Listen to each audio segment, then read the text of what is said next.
ঝর্ণা বেগম আপনি লিখেছেন, চুল ময়লার ঝুড়ির ভেতর আর গোসলের সময় টয়লেটের ভেতরে ফেলা যাবে কিনা, গাছের মেহেদি পায়ের নখে দেওয়া যাবে কিনা, পালক সন্তানের সামনে পর্দার গুরুত্ব কতটুকু, প্রেগনেন্সির সময় কি মেহেদি দেওয়া নিষেধ, ইস্তেহাজার রক্ত কাপড় লাগলো কি কাপড় নাপাক হবে, ঘরে বসে মেয়েরা ফ্রিল্যান্সিং করতে পারবে কিনা। আমি সৌদি আরবে আছি 10 মাস হলো, কিছুদিন যাবৎ পেশাব করার সময় মনে হয় বীর্য চলে আসে, এমনটি হলে কি গোসল ফরজ হয়ে যাবে, জায়গা বন্ধক রেখে টাকা নেওয়া কি বৈধ হবে, আমার অসুস্থ হাজবেন্ডের 5টি ফরজ রোজা আমি রেখেছিলাম, এই রোজাগুলো কি আদায় হয়েছে নাকি হয়নি, আমি 8 মাসের মৃত বাচ্চা প্রসব করি, আমার বাচ্চাকে গোসল না দিয়ে ওই অবস্থায় কবর দিয়ে দেওয়া হয়, এটা কতখানি ঠিক হয়েছে, মেয়েদের কবরস্থানে যাওয়া নিষেধ কিনা এই সম্পর্কে যদি একটু বুঝিয়ে বলতেন। লোন নিয়ে টিউবওয়েল বসালে সেই টিউবওয়েলে পানি পান করা জায়েজ হবে কিনা, ঘোড়ার মাংস খাওয়া যাবে কিনা, আমি যখন ছোট ছিলাম তখন মাজার গিয়ে সেজদা দিয়েছি, এক কথা শিরক করেছি, এখন কি আমি এই পাপ থেকে মুক্তি পাবো।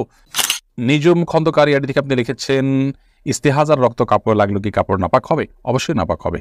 ইস্তেহাজা মানে হলো মাসিকের যে রক্ত মাসিকের সময় পার হয়ে যাওয়ার পরে অসুস্থ, মানে সাধারণ মাসিকের বাইরে যে রক্তটা, তো রক্তস্রাব অবস্থা নাপাক, অতএব সেটি নাপাক হিসাবে বিবেচিত হবে। আইরিন শিকদার লিখেছেন, প্রেগনেন্সির সময় কি মেহেদি দেওয়া নিষেধ, না এমন কোনো কথা নেই, মেহেদি সর্বাবস্থায় দিতে পারেন, প্রেগনেন্সির সময় দিতে পারেন, অন্য সময় আপনি দিতে পারেন। খান শাহ আলম আপনি লিখেছেন, আইডি থেকে জায়গা বন্ধক রেখে টাকা নেওয়া কি বৈধ হবে, জায়গা বন্ধক রেখে আপনি যদি টাকা নেন তাহলে সেটা বৈধ হবে, কিন্তু যদি টাকাটা নেওয়ার পর আপনার অতিরিক্ত টাকা আপনাকে দিতে হয়, সুদও দিতে হয় পাশাপাশি, তাহলে সেটা হারাম হবে। অর্থাৎ বন্ধক নেওয়া, বন্ধক রেখে টাকা নেওয়া এটা মৌলিকভাবে জায়েজ বিষয় এবং কোরআনে সেটা করতে বলেছে। লোন নিলেন কোনো কিছু বন্ধক রেখে, কিন্তু আপনি টাকাটা যখন ফেরত দিতে যাবেন তখন টাকা আপনাকে অতিরিক্ত সুদ হিসাবে দিতে হবে, এটা যদি হয় তাহলে সেটা গুনাহের কথা। আবার যে জায়গা বন্ধক রেখেছেন তিনি যদি সেই বন্ধকের জায়গাটা ভোগ করেন তাহলে তিনি গুনাহগার হবেন, সেক্ষেত্রে আপনি টাকা যা নিয়েছেন তাই ফেরত দিবেন, এরকম যদি হয় তাহলে সেক্ষেত্রে আপনার কোনো গুনাহ হবে না। এমনি হাবিব আপনি লিখেছেন, আমি সৌদি আরবে আছি 10 মাস হলো, কিছুদিন যাবৎ পেশাব করার সময় মনে হয় বীর্য চলে আসে, এমনটি হলে কি গোসল ফরজ হয়ে যাবে, যদি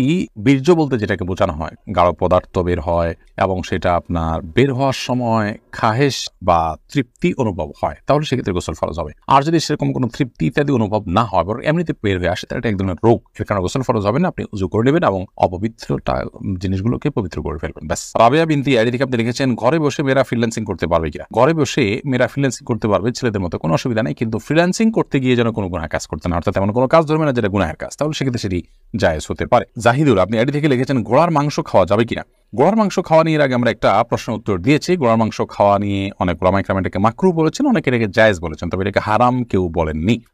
মাকরু মানে হলো না খাওয়া উচিত, অপছন্দনীয় এই টাইপের, আর অনেক ইমামগণ এটাকে হালাল বলেছেন, তবে হারাম কেউ বলেননি। ইমরান আহমেদ আপনি লিখেছেন, লোন নিয়ে টিউবওয়েল বসালে সেই টিউবওয়েলে পানি পান করা জায়েজ হবে কিনা, লোন নিয়ে যদি টিউবওয়েল বসানো হয় তাহলে সেক্ষেত্রে সেটা হালাল লোন হলে সেখান থেকে আপনি পানি পান করা যায়, যেটা বসানো যায়। আর যদি সুদি লোন নিয়ে বসান তাহলে সেক্ষেত্রে সেটা সে লোন নেওয়াটা হারাম হবে, কিন্তু এই লোন পরিশোধ করে দেওয়ার পর এখান থেকে পানি পান করলেই সেটা হারাম হয়ে যাবে এরকম না, কিন্তু এই লেনদেনটা যিনি করেছেন তিনি গুনাহগার হবে। মারিয়াম জামিলা আপনি লিখেছেন, গাছের মেহেদি পায়ের নখে দেওয়া যাবে কিনা, কোনো অসুবিধা নেই। আমরা অনেকে মনে করি মেহেদি এটা মাথায় বা দাড়িতে দিতে হয়, এটা বোধ হয় নখে দিলে অপমান হয়, দাড়িতে বা চুলে আমরা তো তেলও দিই, তাহলে আমরা কি সেটা নখে দিব না? অতএব এগুলো আমাদের নিজেদের বানানো বিভিন্ন রকমের কুসংস্কার জন্য বিশ্বাস এবং মন গড়া কথা, কোরআনের সাথে কোনো সম্পর্ক নেই। আমরা মেহেদি মাথায় বা মাথার চুলে কিংবা দাড়িতে যেরকম দিতে পারি ঠিক একইভাবে হাতে কিংবা পায়ের নখেও দিতে পারি, কোনো অসুবিধা নেই। যদিও এটা মেয়েদের জন্য, মেয়েরা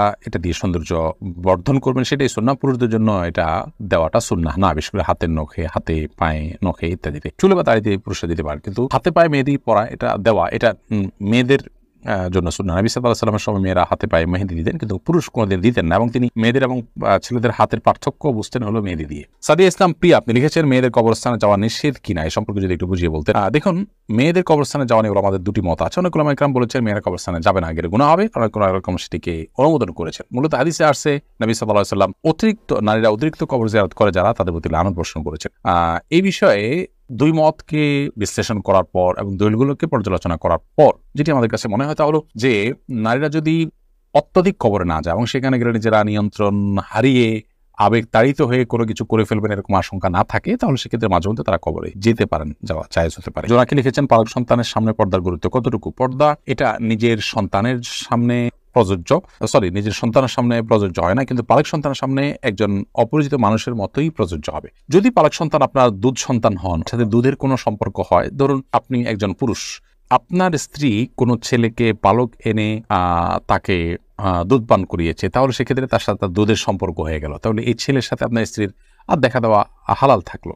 এখন আর তার জন্য হারাম না। তো এরকম কোনো সম্পর্ক যদি তৈরি হয়ে যায় তাহলে ভিন্ন কথা। যদি সম্পর্ক সেটা না হয়, দুধের সম্পর্ক তৈরি না হয়, তাহলে সেক্ষেত্রে পালক সন্তান আর অপরিচিত মানুষের ভিতরে কোনো পার্থক্য নেই। এই বিষয়টি আমাদের সমাজে অনেকে বোঝেন না। না বোঝার কারণে দেখা যায় যে পালক সন্তানকে নিজের সন্তান মনের মতো মনে করে আমরা অনেকে তার সাথে পর্দা বিধান মেনে চলি না, যেটা আমাদেরকে অনেক গুনাহের ভাগিদার করে ফেলে। আক্তার তাহা এআইডি থেকে আপনি রেখেছেন, আমি 8 মাসের মৃত বাচ্চা প্রসব করি, আমার বাচ্চাকে গোসল না দিয়ে ওই অবস্থায় কবর দিয়ে দেওয়া হয়, এটা কতখানি ঠিক হয়েছে? 8 মাসের মৃত বাচ্চা যেহেতু, সেই বাচ্চাকে আপনি গোসল না দিয়ে কবর দিলেও জায়েজ আছে, বাট এ সম্পর্কে আপনার হাম্বলি মাযহাবের উলামা ইকরামের দৃষ্টিকোণ, সৌদি আরবের উলামা ইকরামের দৃষ্টিকোণ হলো যে এরকম হলেও সেই বাচ্চাকে যথা নিয়মে জানাজা ইত্যাদি দিয়ে আপনার দাফন করতে হবে, যদিও উলামায়ে আহনাফ হানাফি মাযহাবের ভিন্ন মত রয়েছে। সুমাইয়া সাদ্দাম এআইডি থেকে আপনি লিখেছেন, আমার এক আত্মীয় আমার অজান্তে আমার একটি ছবি টিকটকে ছেড়ে দিয়েছে, বর্তমানে তার টিকটক আইডিটি হ্যাক হয়ে গেছে, ছবিটা ডিলিট করা হয়, আমার এখন করণীয় কি?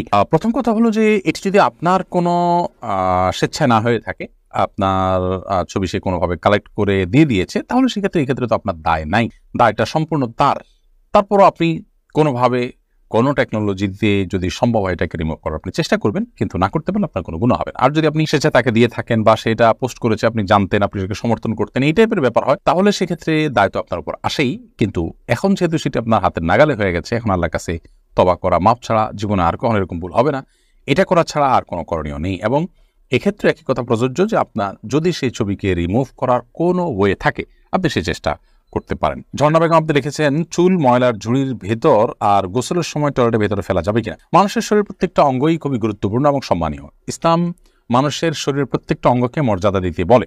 আল্লাহ সুবহানাহু ওয়া তাআলা বলেছেন, ওয়ালাকাদ কাররামনা বানি আদম, আমি আদম সন্তানকে অর্থাৎ মানুষদেরকে মর্যাদা দিয়েছি, সম্মানিত করেছি। অতএব মানুষের শরীরের কোনো অংশ, অঙ্গ, চুল, গোপ অথবা আপনার দাড়ি কিংবা আপনার নখ, এগুলো নোংরা জায়গায়, ময়লা জায়গায় ফেলাটা অনুচিত। কিন্তু এটা ফেললে যে কোনো বড় গুনাহ হবে এরকম না, কিন্তু অন্যতম অনুচিত পর্যায়ের গুনাহ। সেক্ষেত্রে এগুলোকে আমরা একত্র করে মাটিতে যেমন পুঁতে ফেলতে পারি, বা মাটিতে ফেলে দিলাম, মাটির সাথে মিশে গেল, সেটা হতে পারে, কিন্তু নোংরা বা ময়লার সাথে সেটা ফেলাটা অনুচিত কাজ। মাহমুদ মাহিন আপনি লিখেছেন, আমি যখন ছোট ছিলাম তখন মাজার গিয়ে সেজদা দিয়েছি, এক কথা শিরক করেছি, এখন কি আমি এই পাপ থেকে মুক্তি পাবো? ভাই মাহমুদ, অবশ্যই আপনি মুক্তি পাবেন। এমন কোনো পাপ নেই যেটা থেকে অপরাধ করলে আপনি তওবা করলে আপনি মাপ পাবেন না। যদি কোনো পাপ করার পর কেউ দুনিয়া থেকে চলে যান ওই অবস্থায় তওবা ছাড়া, তাহলে সেক্ষেত্রে সেটা মাফ করবেন না, যদি সেটা শিরকের গুনাহ হয়। কিন্তু যেহেতু এখানে আপনি আলহামদুলিল্লাহ আপনি যেহেতু এখন জীবদ্দশায় আপনার ভুল বুঝতে পেরেছেন, আল্লাহর কাছে কেমন আপনি মাপ চাবেন এবং নিজের কাজে নিজে অনুতপ্ত হবেন, ভবিষ্যতে আর কখনো করবেন না, সংকল্প করবেন, ইনশাআল্লাহ অবশ্যই আল্লাহ তাআলা আপনাকে মাফ করবেন।